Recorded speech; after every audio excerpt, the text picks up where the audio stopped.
Hello students, welcome to Neelkanth educational point.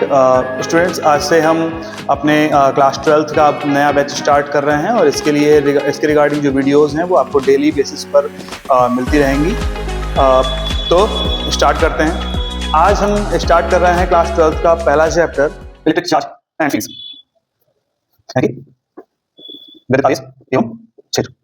इस chapter को 3 parts में डिवाइड करेंगे।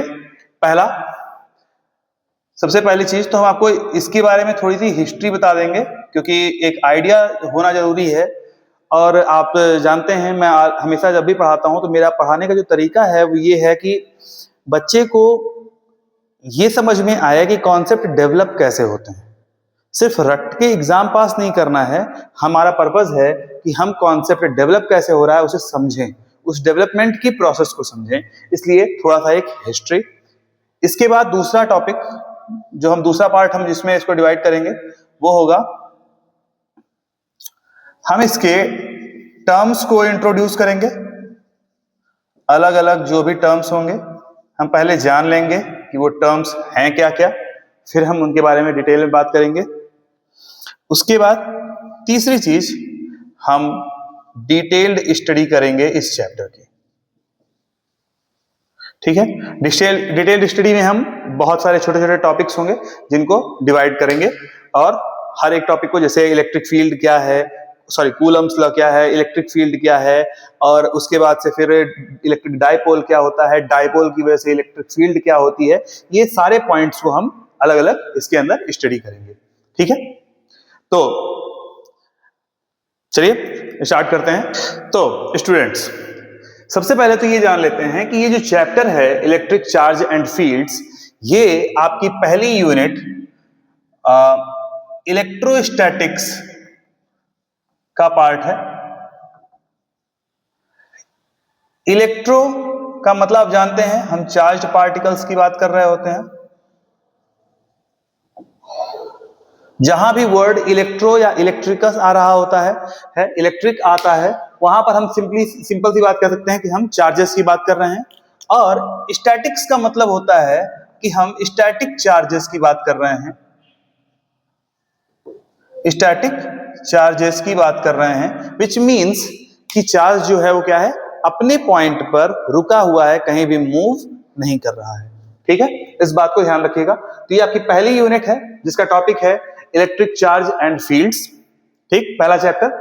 और हम यहां पर अभी हिस्ट्री, जो हमारा सेक्शन है पहला, उसके बारे में बात कर रहे हैं। इसमें सिर्फ 2 पॉइंट्स हैं जो हमारे काम के हैं।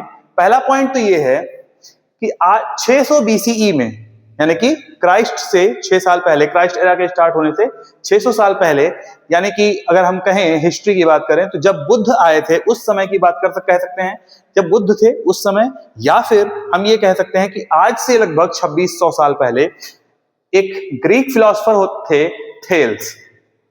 आपने मैथमेटिक्स में जो बेसिक प्रोपोर्शनैलिटी थ्योरम पढ़ा होगा हाई स्कूल में, उसमें भी उसे भी थेल्स थ्योरम ही कहते हैं। वो इन्हीं मैथमेटिशियन फिलोसोफर के नाम पर था। ठीक है, तो ग्रीक फिलोसोफर थेल्स ने ये ऑब्जर्व किया कि एम्बर, जिसे हिंदी में हम आबनूस कहते हैं, आबनूस, जब इस आबनूस की लकड़ी को हम किसी बिल्ली के खाल से या किसी भी चीज से, किसी भी जानवर के फर से हम रगड़ते हैं तो क्या होता था, इसमें एक ताकत आ जाती थी। It acquired a property to attract smaller particles. ठीक, तो ये जब भी आबनूस की लकड़ी को हम बिल्ली के फर से या किसी भी दूसरे जानवर के फर से रगड़ते थे तो उसकी वजह से इसके पास एक प्रॉपर्टी आ जाती थी, एक क्वालिटी इसमें डेवलप हो जाती थी। और वो डेवलप क्या होती थी कि ये छोटे छोटे टुकड़ों को, चाहे वो घास के टुकड़े हों, चाहे वो कागज के टुकड़े हों, छोटे छोटे जो भी टुकड़े हों, उनको ये अट्रैक्ट करने लगता था। उस समय लोगों ने इसे, आप लोगों ने भी बचपन में इस तरह की एक्टिविटीज की होंगी, तो उस समय इसके बारे में किसी ने बहुत ज्यादा ध्यान नहीं दिया, बस लोगों को लगा कि हाँ कुछ है। अब यहां से कुछ टर्म्स अभी इंट्रोड्यूस होंगे, मैं आपको भी बताऊंगा उसके बारे में डिटेल में बाद में, लेकिन अभी के लिए हम बस इतना हिस्ट्री पार्ट में हिस्ट्री देख रहे हैं। क्या हुआ कि उन्होंने ये ऑब्जर्व किया कि जब भी एम्बर को हम किसी भी फर से रगड़ते हैं तो उसके अंदर एक प्रॉपर्टी आ जाती है, एक क्वालिटी डेवलप हो जाती है, एक फीचर नया ऐड हो जाता है कि वो छोटे छोटे टुकड़ों को, घास के टुकड़ों को या छोटे छोटे दानों को जो हल्के हों उनको अपनी ओर अट्रैक्ट कर लेता था, चिपका लेता था अपनी ओर खींच करके। ठीक है, फिर इस पर बहुत ज्यादा कोई एक्टिविटीज हुई नहीं।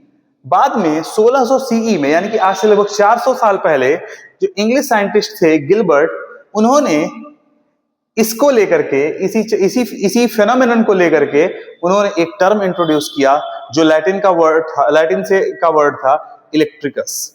ठीक है, इलेक्ट्रिकस वर्ड आया। अब सवाल ये उठता है कि उन्होंने ये वर्ड दिया कहां से, तो आपको एक आइडिया दे देता हूं। ये जो एम्बर है, एम्बर, इस एम्बर को ग्रीक लैंग्वेज में क्या कहा जाता है? इलेक्ट्रॉन। ELEKTRON, electron. अब डेफिनेटली इस बात को ध्यान रखिएगा, यहां पर मैंने स्पेलिंग गलत नहीं लिखी है, ELECTRON नहीं लिखा है मैंने, ELEKTRON ही लिखा है। और वह इसी इलेक्ट्रॉन वर्ड से बाद में इलेक्ट्रिक, इलेक्ट्रिकस, इलेक्ट्रिसिटी, ये सारे वर्ड्स जो है डिराइव किए गए थे। ठीक है स्टूडेंट्स, इसी समय ये भी देखा गया कि ये जो प्रॉपर्टी जो आबनूस में आती है, इन्हीं के आज समय में ये देखा गया कि ये जो प्रॉपर्टी जो आबनूस में आती है रब करने पर, वो और भी मटेरियल्स में आती है। जैसे जब किसी ग्लास को या ग्लास रॉड को हम कह लें, उसे जब हम सिल्क के कपड़े से रब करते हैं, ठीक है, सिल्क फैब्रिक से जब रब करते हैं, यानी कि सिल्क के या रेशम के कपड़े से जब इसको रगड़ते हैं, या प्लास्टिक की कोई रॉड हो और उसको वूल से यानी कि ऊन से रगड़ते हैं, तो उनमें भी ये प्रॉपर्टीज आती हैं। इसी तरीके से और भी मटेरियल्स हैं जिनमें ये प्रॉपर्टी देखने को मिलती है। ठीक है स्टूडेंट्स, तो ये उसकी ब्रीफ हिस्ट्री थी। अब चलिए अगले टॉपिक पे हम डिस्कशन स्टार्ट करते हैं। अब हम अपने कुछ टर्म्स को, जिनको हम आगे यहाँ पर पढ़ेंगे, जिनका हम बार बार इस्तेमाल करेंगे, उन टर्म्स को सीख लेते हैं। पहला टर्म जो हम यहाँ पर सीखेंगे वो है इलेक्ट्रिक चार्ज, यानी कि वैद्युत आवेश। तो जो सबसे बेसिक चीज आपको जो देखने को मिलेगी बुक में, वो क्या मिलेगा? Electric charge is the fundamental property of matter due to which it exerts and experiences electric force. तो मतलब क्या है? वैद्युत आवेश किसी भी पदार्थ का कि वो सबसे फंडामेंटल यानी कि बेसिक, सबसे भौतिक मूल गुण है, एक मौलिक गुण है, जिसकी वजह से वह वस्तु अपने ऊपर वैद्युत बल का अनुभव करती है और साथ में वो दूसरी वस्तुओं पर भी वैद्युत बल लगाती है। ठीक है, ये डेफिनेशन ऐसा लगता है कि बल आवेश को पूरी तरह से एक्सप्लेन कर देती है, लेकिन वास्तविकता ऐसी नहीं है। पहली चीज मैं आपको ये समझा देता हूं, इवन आज भी हमें ये पता नहीं चल पाया है कि किसी भी पदार्थ में आवेश का कारण क्या है। आवेश, आप किसी भी बुक में पढ़ेंगे आपको मिलेगा कि आवेश की एटम जो है वो क्या है? एक न्यूट्रल पार्टिकल है। ठीक है, एटम क्या है? न्यूट्रल है। लेकिन एटम बना है 3 पार्टिकल से, इलेक्ट्रॉन, प्रोटॉन और न्यूट्रॉन से। इलेक्ट्रॉन नेगेटिवली चार्ज है, प्रोटॉन पॉजिटिवली चार्ज है और न्यूट्रॉन न्यूट्रल है। और इन 2 पार्टिकल्स की वजह से ही एटम में यानी कि परमाणु के अंदर आवेश आता है। इनमें से किसी एक की कमी या अधिकता हो जाए तो उस परमाणु पर आवेश आ जाएगा। ठीक है, लेकिन इन पर आवेश क्यों है? इनके पास ऐसी क्या प्रॉपर्टी है जिसकी वजह से इन पर आवेश है, या ये किसी दूसरे पदार्थ पर वैद्युत बल, इलेक्ट्रिक फोर्स लगाते हैं या खुद वैद्युत बल अनुभव करते हैं? क्यों? तो आज तक इस प्रश्न का जवाब किसी भी साइंटिस्ट के पास शायद नहीं है। ठीक है, तो कहने के लिए ये डेफिनेशन आपकी बुक में है, आपको एग्जाम में पूछे तो आपको लिखना है, लेकिन ये डेफिनेशन बिल्कुल भी सही तरीके से आवेश की व्याख्या नहीं करती है। ठीक है, पहली चीज। दूसरी चीज, अगर मुझे डिफाइन करना हो तो मैं यहीं पर स्टॉप कर दूंगा। Electric charge is the fundamental property of matter. वैद्युत आवेश किसी पदार्थ का एक मौलिक गुण है, ये एक फंडामेंटल प्रॉपर्टी है, इंट्रिंसिक प्रॉपर्टी है, लेकिन क्यों है और कैसे है ये कोई नहीं जानता। ठीक है, और नीचे जो यहां पे लिखा हुआ है, it exerts and experiences electrostatic force, तो मैं आपसे सिंपली एक चीज पूछ रहा हूं। अभी थोड़ी देर बाद हम डिस्कशन करेंगे कि फोर्स क्या होता है, इलेक्ट्रिक फोर्स के बारे में हम क्या बात करेंगे। तो जब मैं इलेक्ट्रिक फोर्स के बारे में बात करूंगा तो हम क्या कहेंगे, electric force is force exerted on a charged body by another charged body. तो सुनने में क्या लग रहा है, इंग्लिश में सुनने में शायद डिफरेंट लग रहा है आपको, लेकिन अगर मैं नॉर्मल लैंग्वेज में बात कहूं तो हमें सुनने को क्या मिलेगा, आवेश वो है जो वैद्युत बल लगाता है, और वैद्युत बल क्या है, जो आवेश बल लगाता है उसको वैद्युत बल कहते हैं। तो मैं बार बार बोलता हूं ये बात बच्चों से कि ये बिल्कुल वैसे है, आपका घर कहां है, मेरे घर के सामने, मेरा घर कहां है, आपके घर के सामने, दोनों का घर कहां है, आमने सामने, एड्रेस मिल गया नहीं ना। तो उसी तरीके से इलेक्ट्रिक चार्ज से हम फोर्स को डिफाइन कर रहे हैं, और फोर्स से ही हम इलेक्ट्रिक चार्ज को डिफाइन कर देते हैं। ये तो ऐसे लगता है, बेशक एग्जाम में लिखने के लिए आपको ये पूरी डेफिनेशन लिखनी है, इसमें कोई शक नहीं है, लेकिन इस बात को हमेशा ध्यान रखिए कि ये डेफिनेशन आपको ये नहीं बताती कि आवेश किसी पदार्थ के पास या इवन इलेक्ट्रॉन और प्रोटॉन के पास भी आवेश क्यों आता है। और अभी मैं आपको ये बताऊंगा कि न्यूट्रॉन जिसे हम न्यूट्रल कह रहे हैं वो भी पूरी तरह से न्यूट्रल नहीं होता है। इस बात को अभी हम थोड़ी देर में डिस्कस करेंगे। ठीक है स्टूडेंट्स, जो हमारा सेकेंड टर्म है वो इलेक्ट्रिक फोर्स है। अब मैंने अभी आपको यहां पर एक्सप्लेन किया फोर्स क्या है, लेकिन फिर भी एक बार इसको डिस्कस कर लेते हैं। पहली चीज तो हम जानते हैं कि बल क्या है। बल हम बचपन से पढ़ते आ रहे हैं, बल वह धक्का या खिंचाव है जो तीन काम कर सकता है। पहला, वो किसी वस्तु की आकार आकृति में चेंज कर सकता है, शेप या साइज या दोनों में चेंज कर सकता है। दूसरी चीज, ये स्टेट ऑफ रेस्ट या मोशन को चेंज कर सकता है, यानी कि अगर कोई वस्तु विराम की अवस्था में है तो उसे गति की अवस्था में ला सकता है, कोई वस्तु गति की अवस्था में है तो उसे विराम की अवस्था में ला सकता है। और तीसरा, ये कर सकता है किसी वस्तु के स्पीड, डायरेक्शन ऑफ मोशन, इन सबको चेंज कर सकता है। तो बल वह धक्का या खिंचाव है जो तीन काम कर सकता है, किसी वस्तु की आकार या आकृति में परिवर्तन कर सकता है। दूसरा, वस्तु विराम अवस्था में है तो उसे गति की अवस्था में ला सकता है, गति की अवस्था में है तो उसे विराम की अवस्था में ला सकता है। और तीसरा, वो उस वस्तु की चाल को बदल सकता है, या वो उसकी गति की दिशा को बदल सकता है, या दोनों को बदल सकता है। इन शॉर्ट हम इसको कह सकते हैं कि वो उस वस्तु के वेग में परिवर्तन कर देता है, वेलोसिटी में चेंज ले आता है। ठीक, इंग्लिश मीडियम के स्टूडेंट्स के लिए, फोर्स इज अ पुश और pull that can change shape or size of an object, state of rest and motion, or it can change the velocity of the object. Clear है? अब electric force क्या है? Electric force, जैसा कि मैंने पहले कहा था, एक ऐसा फोर्स है, एक ऐसा बल है जो किसी आवेश पर किसी दूसरे आवेश के कारण लगता है, या सिंपल टर्म्स में कहूं कि किसी भी आवेश के कारण लगने वाले बल को हम क्या कहते हैं, वैद्युत बल या इलेक्ट्रिक फोर्स कहते हैं। ठीक है, क्लियर है? ओके।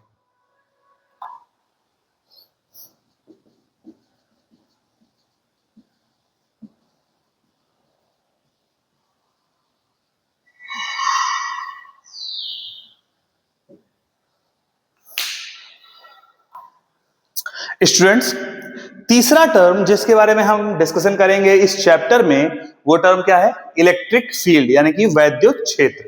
क्या है वैद्युत क्षेत्र? तो मान लीजिए किसी स्पेस में कहीं कोई पॉइंट है, यहां पर कोई चार्ज है, लेट्स से कि चार्ज कैपिटल Q है, ठीक है। तो इस चार्ज को अगर हम यहां पर रखे हैं तो कोई भी दूसरा चार्ज यहां आसपास कहीं भी होगा, 3 डायमेंशन में भी आप इमेजिन कर सकते हैं, कहीं भी अगर इसके आसपास कोई दूसरा चार्ज होगा तो इस चार्ज की वजह से एक फोर्स वो ये चार्ज, दूसरा चार्ज जो है वो क्या करेगा? एक्सपीरियंस करेगा, ठीक है। तो इस चार्ज के चारों ओर का वो पूरा रीजन, ऑब्वियसली 3 डायमेंशन में वो पूरा रीजन जिसमें कोई दूसरा चार्ज बॉडी या अनचार्ज बॉडी भी इस चार्ज की वजह से इलेक्ट्रिक फोर्स को एक्सपीरियंस करती है, उस स्पेस को, उस रीजन को हम क्या कहते हैं? इलेक्ट्रिक फील्ड कहते हैं। यानी कि किसी आवेश के चारों तरफ, 3 डायमेंशन में चारों तरफ का वह क्षेत्र जिसमें कोई दूसरा आवेश वैद्युत बल का अनुभव करता है, ऑब्वियसली इसके कारण, इस आवेश के कारण उसे हम क्या कहते हैं? वैद्युत क्षेत्र कहते हैं। किसका? इस आवेश का, क्योंकि इसके प्रभाव को हम अनुभव कर सकते हैं। बिल्कुल ऐसे समझ लीजिए जैसे अगर यहां पर मैं एक लाइट जला दूं, बल्ब जला दूं, तो वो लाइट आप तक पहुंच रही है, तो आप उस प्रकाश के क्षेत्र में हैं, उसके प्रभाव में हैं, उसके इन्फ्लुएंस में है, वो प्रकाश आप तक पहुंच सकता है, उसका प्रभाव आप तक पहुंच रहा है, इसलिए आप उसके प्रकाश क्षेत्र में हैं। उसी तरीके से आवेश के कारण अगर आप बल का अनुभव कर पा रहे हैं तो आप उस आवेश के क्षेत्र में हैं, ठीक है। इसको हम कहते हैं वैद्युत क्षेत्र। इसके बारे में भी हम डिटेल में बात करेंगे अलग से, ठीक है। स्टूडेंट्स, हमारा अगला टर्म है इलेक्ट्रिक डाइपोल, वैद्युत द्विध्रुव। अब ऑब्वियस सी बात है, आपको समझ में आ रहा होगा, डाई या द्वि दोनों का मतलब क्या होता है? दो। और पोल का मतलब क्या होता है? सिरे, दो किनारे, ठीक है, ठीक है। तो इलेक्ट्रिक डाइपोल का क्या मतलब है यहां पर, या वैद्युत द्विध्रुव का क्या मतलब है? हम एक ऐसे सिस्टम यानी कि एक ऐसे निकाय की बात कर रहे हैं जिसमें दो आवेश प्रेजेंट है, ठीक है। Q1 Q2 मैंने नहीं लिखा है, अभी बताता हूं क्यों। तो हम इलेक्ट्रिक डाइपोल एक ऐसे सिस्टम को, एक ऐसे निकाय को कहते हैं जिसमें दो आवेश हैं, जिसमें से एक आवेश धनात्मक है और दूसरा आवेश ऋणात्मक है, और ये दोनों आवेश, या यूं कहूं कि इन दोनों आवेशों के केंद्र, इन दोनों आवेशों के केंद्र एक दूसरे से कुछ दूरी पर रखे हुए हैं, ठीक है, क्लियर है। इसको हम कहते हैं वैद्युत द्विध्रुव। आप सोच रहे होंगे कि एक धनात्मक है दूसरा ऋणात्मक है, तो एक दूसरे से दूरी पर कैसे रहेंगे? कोई डंडा लगा कर रोक रखा है क्या? नहीं, ये एक दूसरे से, और एक दूसरे से जुड़ सकते हैं, ये तो फिर तो चिपक जाएंगे एक दूसरे से जाकर के, लेकिन ऐसा नहीं होता है।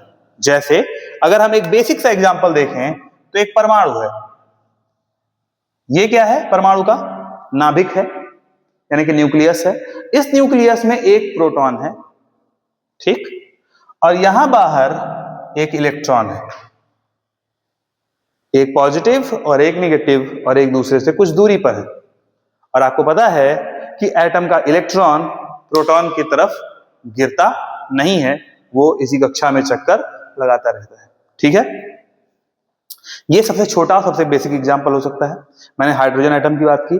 दूसरा एग्जांपल हम ले सकते हैं, कोई भी acid H positive Cl negative, जितना धनावेश हाइड्रोजन एटम पर यहां पर है उतना ही ऋणावेश यहां पर क्लोरीन के एटम पर है, और ये दोनों एक दूसरे से कुछ दूरी पर हैं। ऑब्वियसली इन दोनों के रेडियस की, मतलब इन दोनों की जो त्रिज्याएं होंगी उनके योग के बराबर की दूरी पर है ये, ठीक है। इसी के साथ कोई बेस ले लीजिए, NaOH, जितना धनावेश सोडियम पर है उतना ही ऋणावेश हाइड्रोक्साइड आयन पर है। तीसरा कोई सॉल्ट ले लीजिए, ठीक है, इस पर जितना पॉजिटिव चार्ज है उतना ही इस पर नेगेटिव चार्ज है, और ये तीनों ही, चाहे एसिड हो, चाहे बेस हो, चाहे वो आपका सॉल्ट हो, यानी कि चाहे अम्ल हो या क्षार हो या लवण यानी कि नमक हो, ये तीनों ही आपके सबसे अच्छे एग्जाम्पल्स हैं इलेक्ट्रिक डाइपोल के। और आप जानते हैं कि इन दोनों आवेशों के बीच में हमेशा कुछ ना कुछ दूरी तो होती ही है। ठीक है, तो ये अभी के लिए आपकी जानकारी है। इलेक्ट्रिक डाइपोल हम किसे कह रहे हैं? एक ऐसे निकाय को जिसमें दो आवेश हैं, एक धन आवेश और दूसरा ऋण आवेश, और उनके बीच की दूरी, उनके बीच कुछ दूरी है। ठीक है, यहां एक और बात ध्यान रखिएगा कि आवेशों के जो परिमाण हैं, यानी कि मान जो है, संख्यात्मक मान, वो समान है, बस एक धनावेश है और दूसरा ऋणावेश है। ठीक है, ठीक है। तो हमारे जो टर्म्स थे, मोटे मोटे बेसिक जो टर्म्स थे, हमने उनको, उन चारों टर्म्स को यहां पर डिस्कस कर लिया है। एक बार मैं रिवाइज कर देता हूं फटाफट, और फिर हम अपने अगले पार्ट पर चलते हैं। हमने बात की इलेक्ट्रिक चार्ज की। इलेक्ट्रिक चार्ज क्या है? किसी भी पदार्थ का एक मौलिक गुण है, एक फंडामेंटल प्रॉपर्टी है मैटर की, जिसकी वजह से वो एक इलेक्ट्रिक फोर्स एक्सर्ट करता है दूसरे बॉडीज पर, और खुद इलेक्ट्रिक फोर्स भी एक्सपीरियंस करता है। अब ऐसे अपनी वजह से नहीं, दूसरे की वजह से। ठीक है, इलेक्ट्रिक फोर्स क्या है? आवेश के कारण जो बल लगता है उसे हम क्या कहते हैं? वैद्युत बल या इलेक्ट्रिक फोर्स कहते हैं। तीसरा, इलेक्ट्रिक फील्ड क्या है? इलेक्ट्रिक फील्ड किसी आवेश के चारों तरफ का वह क्षेत्र है जिसमें कोई दूसरा आवेश इस पहले आवेश के कारण बल का अनुभव करता है। तो जिस क्षेत्र तक, जितनी दूरी तक वो बल का अनुभव करेगा, उतनी दूरी तक के जगह को, पूरे स्पेस को हम क्या कहेंगे? वैद्युत क्षेत्र कहेंगे, उस सेंट्रल आवेश के कारण। ठीक है, इलेक्ट्रिक डाइपोल क्या है? दो एक समान परिमाण वाले लेकिन विपरीत ध्रुवता के आवेशों के कारण, यानी कि एक पॉजिटिव होगा तो दूसरा नेगेटिव होगा, दोनों का परिमाण बराबर होगा। अगर ये 1 कूलम है तो ये भी 1 कूलम होगा, अगर ये 2 कूलम है तो ये भी 2 कूलम होगा, बस ये पॉजिटिव है तो ये नेगेटिव होगा।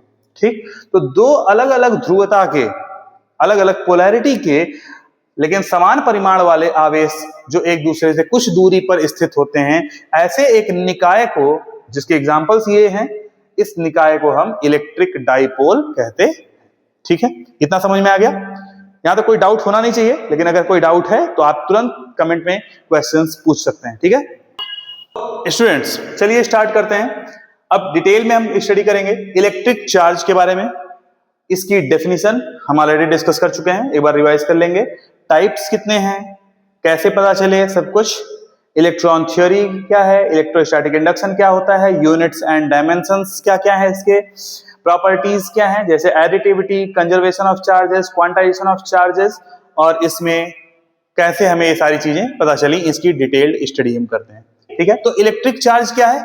हमने ये जान लिया कि इलेक्ट्रिक चार्ज क्या है, किसी मटेरियल की, किसी भी ऑब्जेक्ट की, किसी भी चीज की एक फंडामेंटल प्रॉपर्टी है। कहां से आता है, किसकी वजह से है, कोई नहीं जानता। आपको एक आइडिया दे देता हूं, एक स्ट्रिंग थ्योरी है जो कि एक हाइपोथेसिस ही है, संकल्पना है, किसी को नहीं पता कि वो सही है या गलत है, लेकिन वो बात करते हैं कि हर एक मटेरियल 10⁻³ मीटर के साइज के कुछ स्ट्रिंग्स से मिलकर बना हुआ है, यानी कि डोरियों से मिलकर बना हुआ है। और ये डोरियां अलग अलग आवृत्ति पर, अलग अलग फ्रीक्वेंसी पर कंपन करती हैं, वाइब्रेट करती हैं, और अलग अलग तरह के कॉम्बिनेशन ऑफ वाइब्रेशंस की वजह से अलग अलग प्रॉपर्टीज मैनिफेस्ट होती हैं, अलग अलग प्रॉपर्टीज, अलग अलग गुण पदार्थ के दिखाई देते हैं। चार्ज बॉडीज जो होती हैं वो एक दूसरे के पर फोर्स लगाती हैं और एक दूसरे की वजह से फोर्स को एक्सपीरियंस भी करती हैं। ठीक, अब इसी के जरिए चलिए पता करते हैं कि चार्ज कितने टाइप के होते हैं। ठीक है, चलिए स्टार्ट करते हैं। तो मुझे एक बात बताइए, हमने डिस्कस किया था कि अगर एक ग्लास रॉड को, ये ग्लास है, ग्लास का एक रॉड है, इस ग्लास रॉड को अगर हम सिल्क के कपड़े से, रेशम के कपड़े से रब कर दें, रगड़ दें, तो क्या होगा? इस पर एक आवेश आ जाएगा, इस पर चार्ज आ जाएगा। और हमें पता कैसे चलेगा कि इस पर चार्ज आ गया है? हम कागज के छोटे छोटे टुकड़े ले जाएंगे, घास के छोटे छोटे तिनके ले जाएंगे, हल्की कोई भी चीज इसके पास ले जाएंगे तो ये ग्लास रॉड उसको अपनी ओर आकर्षित करने लगेगा, जैसे चुंबक आकर्षित करता है मैग्नेट, उसी तरीके से ये भी क्या करेगा, उनको अपनी ओर आकर्षित करेगा, खींच लेगा। ठीक, तो इसका मतलब इसके पास चार्ज आ गया है। ठीक, सेम चीज सिल्क के साथ भी होती है। जब सिल्क से ग्लास रॉड को रब किया तो सिर्फ ग्लास रॉड पर चार्ज नहीं आया, सिल्क पर भी चार्ज आया। ठीक, अभी हम इसको समझेंगे। अब मान लीजिए हमने क्या किया, 2 ग्लास रॉड्स लिए और एक ग्लास रॉड को सिल्क के कपड़े से रगड़ करके हमने लटका दिया एक रस्सी या एक डोरी के सहारे फ्रीली। ऑब्वियसली ये मेटेलिक नहीं है, सिंपल धागा ले लीजिए, ठीक है, उससे इसको फ्रीली लटका दिया इस तरीके से। और एक दूसरे ग्लास रॉड को भी हमने किसी दूसरे सिल्क के कपड़े से रब करके क्या किया, उसको भी चार्ज कर लिया। और फिर उस ग्लास रॉड को पकड़ करके हम इस दूसरे ग्लास रॉड के पास जो लटका हुआ है इसके पास लेकर आए। इस पर भी चार्ज है, इस पर भी चार्ज है, ये तो क्लियर है हमारे पास। लेकिन जब इसको, इस दूसरे वाले को जो हमारे हाथ में है, इसे हम इस ग्लास रॉड के पास लाते हैं तो होता क्या है, होता यह है कि ये ग्लास रॉड इससे दूर भागने लगता है।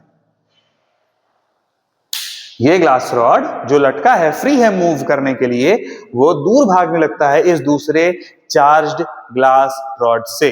ठीक है, हम इसको इधर ले जाएं तो इधर से भी इधर भागने लगेगा, हम इधर ले जाएंगे तो इधर भागने लगेगा, हम यहां से दिखाएंगे तो फिर वो इधर भागेगा। मतलब किसी भी डायरेक्शन से आप उसको दिखाइए, इस ग्लास रॉड को इसके पास ले जाइए, ये ग्लास रॉड हमेशा इससे दूर ही जाएगा। क्लियर है?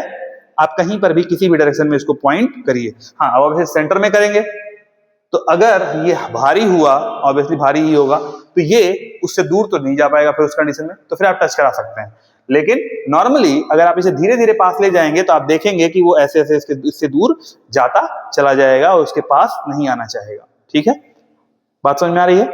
तो यहां से हमने एक चीज नोटिस की, क्या था, 2 चार्ज्ड बॉडीज एक दूसरे को रिपल कर रही हैं।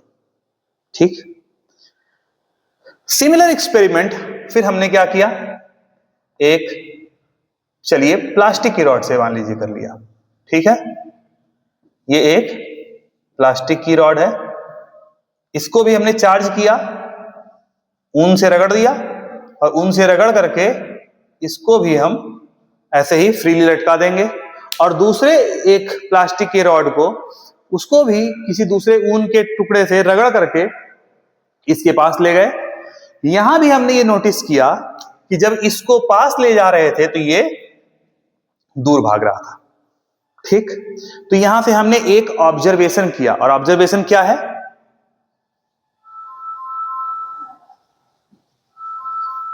Charged bodies repel each other. मैं नहीं कह रहा कि ये पूरी तरह से सही है, बस हमने ऑब्जर्व क्या किया, ग्लास रॉड को ग्लास रॉड के पास ले गए, रिपल्सन, प्लास्टिक रॉड को प्लास्टिक रॉड के पास ले गए चार्ज करके, रिपल्सन। हमें सिर्फ देखने को क्या मिला अभी तक, रिपल्सन। फिर हमारे अंदर आई चुल, हमको शरारत करने का मन किया, तो हमने कहा हटो, अब इस प्लास्टिक की रॉड को हम जाएंगे ग्लास रॉड के पास लेकर के जाएंगे, देखें यहां भी रिपल्सन ही होता है कि नहीं। ठीक, तो हमने क्या किया, इस ग्लास रॉड को हटा दिया और ये प्लास्टिक की रॉड इसके पास ले गए, सॉरी, इस प्लास्टिक की रॉड को यहां पर ले गए। अब ये प्लास्टिक की रॉड को जैसे ही इस ग्लास रॉड के पास ले गए, ग्लास रॉड इसकी ही ओर अट्रैक्ट हो गया। और सिमिलर चीज जब हम लोगों ने ग्लास रॉड को यहां पर प्लास्टिक की रॉड के पास ले जाकर के देखा, तो यहां हमने नोटिस किया क्या, कि यहां भी प्लास्टिक की रॉड इस ग्लास रॉड की तरफ मुड़ गई। ठीक, चार्ज होने की कंडीशन में, ऑब्वियसली ध्यान रखिएगा इस बात को हमेशा। ठीक, तो हम जो सोच रहे थे कि चार्ज्ड बॉडीज एक दूसरे को रिपेल करती हैं, ये पूरी तरह से तो सही नहीं है, क्योंकि अट्रैक्ट भी करती हैं। ठीक, तो हमने इस एक्सपेरिमेंट को कंडक्ट किया आगे भी, इबोनाइट की रॉड ली, दूसरे और मटेरियल्स की रॉड ली, जितनी भी चीजें हम ले सकते थे, जिनमें भी हमको कोई चार्ज वाला केस मिल जाता जहां हम चार्ज कर पा रहे थे, उन सब मटेरियल्स को लिया और एक दूसरे के पास ले जा करके देखा। एक मटेरियल को खुद के पास ले गए, मतलब जैसे ग्लास रॉड को ग्लास रॉड के पास, प्लास्टिक की रॉड के प्लास्टिक रॉड के पास, इबोनाइट की रॉड के पास इबोनाइट की रॉड को, इस तरीके से सेम मटेरियल की प्लास्टिक चीजों को भी ले गए। अपोजिट मटेरियल से दूसरे मटेरियल की चीजों को भी क्रॉस करवा करके हमने चेक किया कि क्या वो अट्रैक्ट या रिपेल कर रहे हैं या नहीं। तो यहां से हमने फाइनली कंक्लूड किया 2 पॉइंट, और वो फाइनल कंक्लूजन क्या था, इससे डिफरेंट था। हमने यहां से एक कंक्लूजन जो दिया वो इससे डिफरेंट था, और कंक्लूजन क्या था,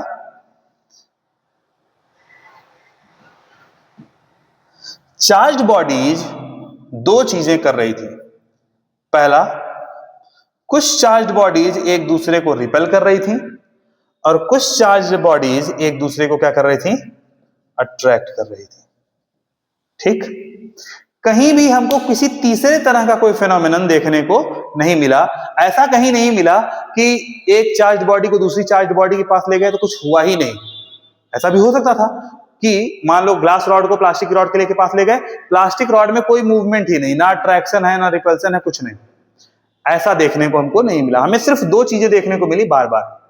एक चीज हमेशा सिमिलर कॉन्स्टेंटली मिली, वो ये कि ग्लास रॉड के पास ग्लास रॉड को ले गए, प्लास्टिक के पास प्लास्टिक को, इबोनाइट के पास इबोनाइट को ले गए। हर बार सिमिलर मटेरियल के ऑब्जेक्ट्स जो चार्ज किए गए थे वो एक दूसरे को रिपेल ही कर रहे थे, लेकिन अपोजिट मटेरियल्स जो डिफरेंट मटेरियल्स थे वो या तो अट्रैक्ट कर रहे थे या रिपेल कर रहे थे। जैसे एम्बर के रॉड को, अगर हम एम्बर के रॉड को इसके पास ले आते, यानी कि आबनूस को, जो हमने भी डिस्कस किया था, इसके पास लाते तो आबनूस की ओर भी ये ग्लास रॉड अट्रैक्ट होता, लेकिन इसी एम्बर के पास ये प्लास्टिक रॉड अट्रैक्शन नहीं, रिपल्सन शो कर रहा था। ठीक, तो यहां से हमें एक चीज क्लियर हुई कि मटेरियल्स सिर्फ 2 तरह की प्रॉपर्टीज शो कर रहे हैं। पहली चीज, या तो वो एक दूसरे से अट्रैक्ट हो रहे हैं या वो रिपेल हो रहे हैं, लेकिन एक चीज श्योर है कि जो सिमिलर मटेरियल्स हैं वो रिपेल ही कर रहे हैं।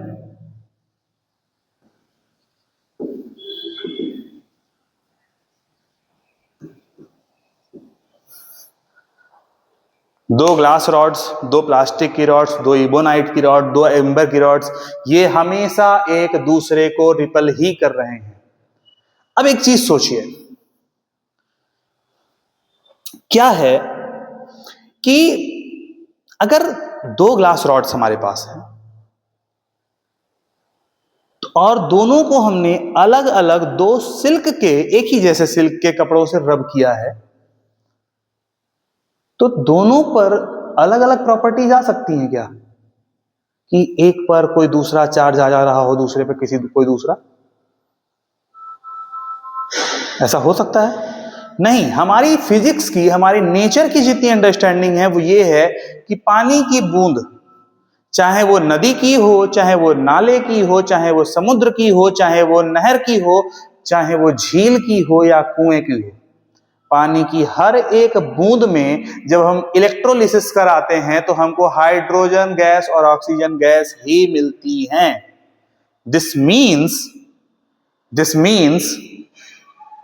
कि जो फिनोमेनन यहां पानी में है, जो प्रॉपर्टी, जो एलिमेंट्स इस पानी में है, वही दूसरे किसी भी पानी में है। तो नेचर कभी भी इस तरह की रैंडम एक्टिविटीज नहीं करता, नेचर हमेशा प्रिसाइज एक्टिविटीज करता है। तो this is for sure, one thing that we can say for sure is that दोनों ग्लास रॉड्स रहे हों, दोनों प्लास्टिक की रॉड्स रही हों, या दोनों इबोनाइट की रॉड्स, एम्बर की रॉड्स, या कुछ भी रहे हों, तो अगर हम कोई एक मटेरियल की रॉड ले रहे हैं और उसको किसी दूसरे एक ही मटेरियल से रब कर रहे हैं सबको, तो हर केस में हमें सेम चार्ज ही देखने को मिलेगा कि नहीं? ठीक, और जब सेम चार्ज देखने को मिलेगा, दिस मीन्स कि हम इस चीज को इस स्टेटमेंट को हम मॉडिफाई कर सकते हैं। मॉडिफाई कैसे करेंगे? हम इसको मॉडिफाई करेंगे ये कह करके, हम कह सकते हैं अब कि like charges repel each other, क्योंकि हमें चार्जेस के साथ दो प्रॉपर्टीज देखने को मिल रही हैं, अट्रैक्शन भी और रिपल्सन भी। और हम एक चीज बहुत कॉन्फिडेंस से कह सकते हैं कि सेम मटेरियल पर सेम चार्ज आएगा, दो ग्लास रॉड्स पर हमेशा एक जैसा ही चार्ज होगा। तो जब उन पर एक जैसा ही चार्ज होगा और वो एक दूसरे को रिपल कर रहे हैं, तो डेफिनेटली जो लाइक चार्जेस हैं वो एक दूसरे को रिपल ही करते होंगे। क्लियर? तो जब लाइक चार्जेस एक दूसरे को रिपेल ही करते हैं, दिस मीन्स जो दूसरा चार्ज होगा वो इनके जैसा तो नहीं होगा, यानी कि जो ग्लास रॉड पर चार्ज आया था वही चार्ज प्लास्टिक की रॉड पर तो नहीं आया होगा, ये कंफर्म है। और ग्लास रॉड और प्लास्टिक रॉड एक दूसरे को अट्रैक्ट कर रहे हैं, तो डेफिनेटली हम कह सकते हैं कि जो अनलाइक चार्जेस हैं वो अट्रैक्ट करते हैं एक दूसरे को। ठीक है?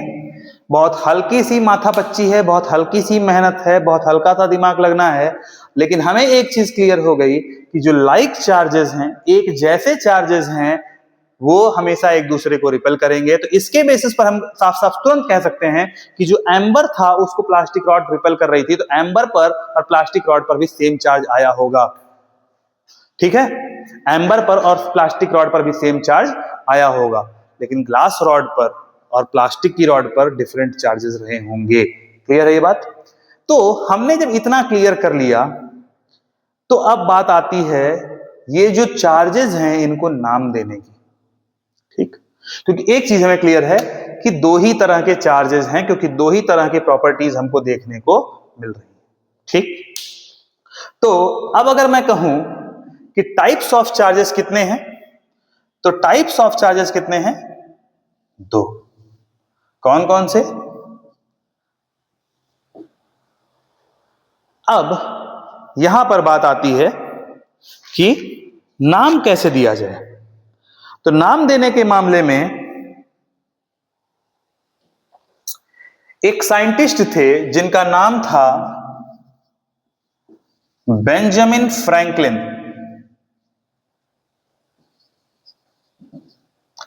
एटीन्थ सेंचुरी में ये साइंटिस्ट थे बेंजामिन फ्रैंकलिन।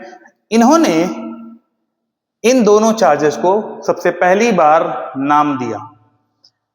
जो चार्ज ग्लास रॉड पे आया था उसे इन्होंने नाम दिया विट्रियस।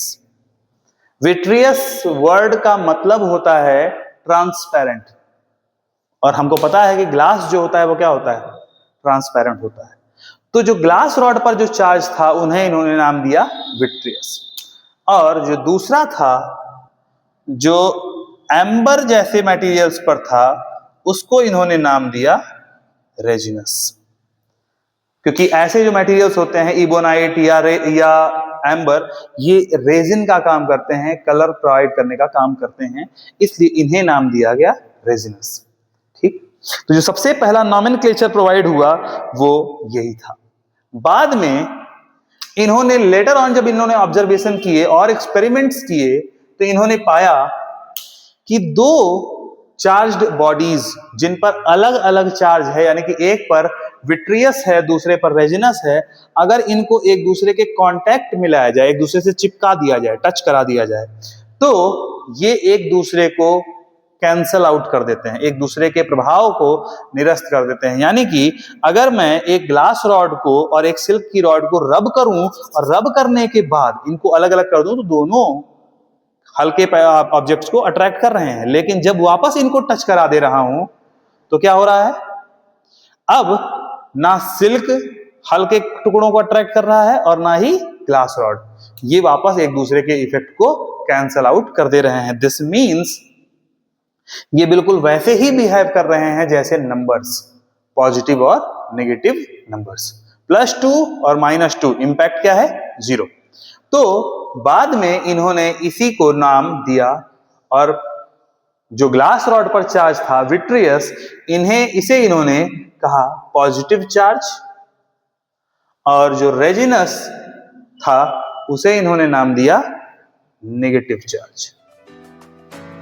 ठीक है, यहां तक कोई डाउट्स? कोई डाउट हो तो क्वेश्चन तुरंत आप जो है वो पूछ सकते हैं। ठीक है।